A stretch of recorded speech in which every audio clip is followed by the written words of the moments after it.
Praise the lord. విస్తారమైన కృపా సత్యములు గల దేవుడైన యేసుక్రీస్తు నామములో మీకు ఆయన శాశ్వత కృప చూపునుగాక. ఈ దినపు యేసయ్య జీవపు మాట ద్వితీయోపదేశ కాండం 7వ అధ్యాయం 12వ వాక్య భాగం.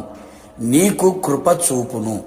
యేసయ్య సన్నిధిలో దీనులై కృపను పొందుకొని కృప వెంబడి కృపను అనుభవిస్తూ కృపలో జయగీతము పాడుచు ఆయన రాకడలో ఆయనతో కూడా ఉంటకు సిద్ధపడుచున్న నా దేవుని ప్రియ పరిశుద్ధ దైవ జనాంగమా, మనము అత్యధికముగా ప్రేమించి ఇష్టపడే యేసయ్య కృపగలవాడు, కృపాసత్యములు గల దేవుడు, కృప చూపుటకు ఐశ్వర్యవంతుడైన వాడు, కృపా సమృద్ధి గల దేవుడు, కృపా సత్య సంపూర్ణునిగా మన మధ్యలో నివసించే దేవుడు, కృపా సంపత్తి గల దేవుడై ఉన్నాడు. కృపాతిశయుడు, ఆయన కృప నిరంతరముండును. మహాకృప గలవాడు, బహువిస్తారమైన కృపగల దేవుడై ఉన్నాడు.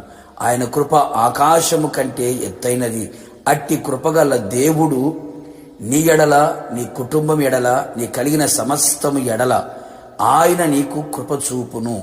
అవును ప్రియులారా, దావీదునకు చూపిన శాశ్వతమైన కృపను నీకును చూపుదును అని వాగ్దానం ఇచ్చిన దేవుడు మీ ఎడల బహువిస్తారమైన తన కృపను చూపునుగాక.